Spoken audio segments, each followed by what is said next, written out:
Believe it or not, we are already starting week 2 in the National Football League, and the Detroit Lions will host the 1-0 Tampa Bay Buccaneers in the second consecutive rematch of the playoffs in the exact order that it was last year. And speaking of playoff rematches, let's get into the takeaways from Dan Campbell's press conference for the 11th of September 2024. Speaking of those matchups, okay, I think it was Colton Pouncey, or it sounded like Eric Woodyard.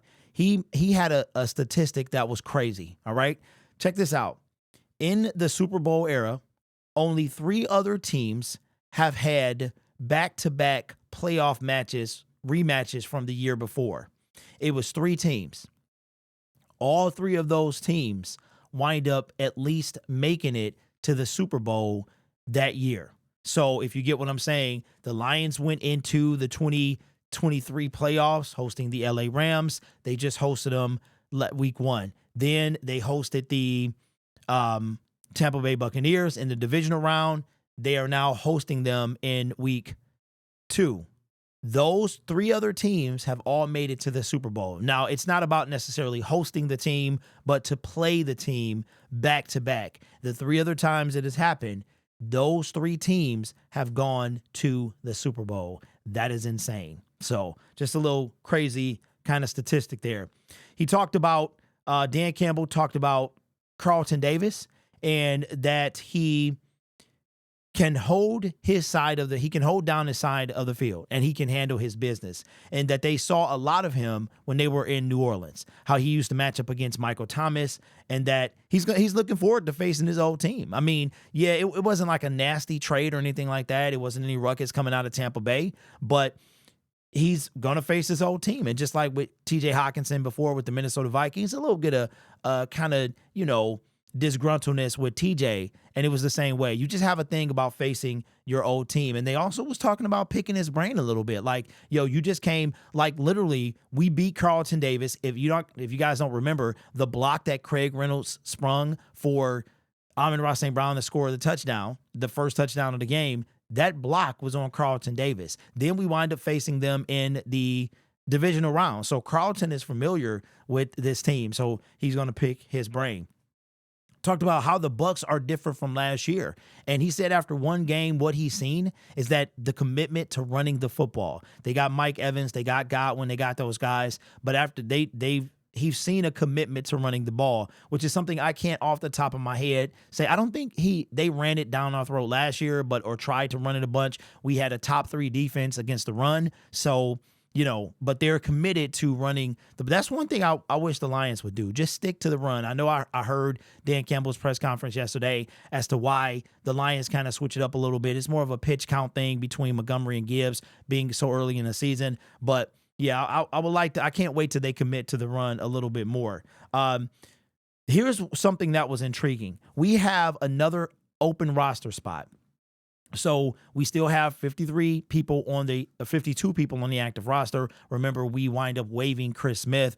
I believe he cleared waivers. He probably is going to come back to the Detroit Lions practice squad. So here's what I think is going to happen. They asked about basically Tim Patrick, that wide receiver 5. Could Tim be elevated before Donovan or moved to the 53-man roster? Because that's probably what's going to happen. One of these 3 receivers, I don't think Tom Kennedy has a legit shot, but Allen Robinson, Tim Patrick, or Donovan Peoples-Jones could be moved up to that last spot. I have a feeling that's going to be what happens, especially based off of how we won the game, but Amon-Ra St. Brown was tied up. Laporta was tied up, right? If you look at outside of Jamison Williams, the receivers didn't really pop. It was J-Mo, like Laporta, somebody else, and then St. Brown, right? So I think that, but he said that all 3 of them were options, that they're competing for a chance to get elevated to the 53-man roster. So expect that information to come out very soon. One of the reporters asked him about like finding a way to win, and does he think the team mirrored his personality? And one thing I like about Dan Campbell, let's get back to the beginning. Dan Campbell, when he was asked about the very first question about the playoffs and how those teams went to the Super Bowl, if you faced, the playoff rematches, he completely ignored the question. completely ignored it. He answered it as only coach would. It not even addressing the question in the slightest. It wasn't anything rude. He just said he wasn't really going to talk about Super Bowl, and he didn't. He did not. But the way he answered it was sly, said nothing about it. Now we come back to finding a way to win. He was like, look, we're all in this together. Coach Campbell, man, he is the guy. I saw a video from KTO, and there were, I believe, 5 head coaches hired in 2021. Dan Campbell is the safest out of all of them. I think only one is left, and that's Robert Saleh, and he is on the hot seat. He will be fired at the end of this year. Speaking of Robert Saleh, he probably will make a good DC if we can get rid of AG, but, that's a different video, or one that I can remake, right? So Dan Campbell is a super humble guy. He's never going to take all the credit. He's always going to give the credit to everyone else. And he was like, look, we're all in this together, team effort, blah, blah, blah. But he said he knew that we were going to find a way to win. He felt that the team was going to find a way to win. I love that about Coach. Talked about James Houston and how James Houston was inactive. And Coach kind of said it had to do with, basically it was between him and a defensive back. Then you have injuries where they're at. You also have, how much can they help the team? And where do they need help at the moment is what I got from it. And also that James, maybe he wasn't ready. Maybe he wasn't ready, but that they if need be, then he'll be, he won't be inactive. But he is on the 53-man roster. But basically, they got to choose and decide who they're going to have activated and who not. So if James Houston was activated, then a DB would have had to not be, right? So we needed that help in the secondary, probably for what we were going up against, the Puka Nacua, Cooper Kupp, and things like that. So it's going to be kind of intriguing to see if James Houston is going to be active this week.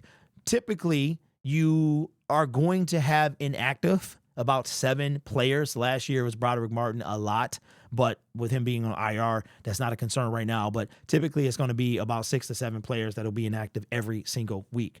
Talked about Terrion Arnold and how Terrion is going against back-to-back receivers that are tough.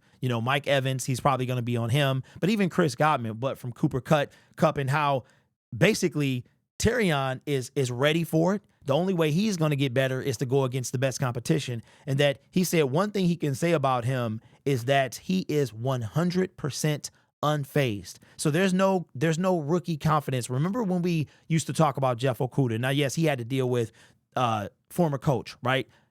But Jeff Okudah, you could see his confidence was just shook from day one. And that's something that coach is not worried about with Terrion Arnold. And he talked about that he thinks he's going to be a good corner in this league for a long time. And the last point that I took note of is that Malcolm Rodriguez, we made a lot of videos about, is Malcolm going to be traded? Could he be traded or things like that? And it's coming out that Malcolm Rodriguez wasn't going nowhere. They think very highly of Malcolm Rodriguez, not only him, but the rest of the linebackers. Neiman, Germ, all of them. But Malcolm is an asset to this team.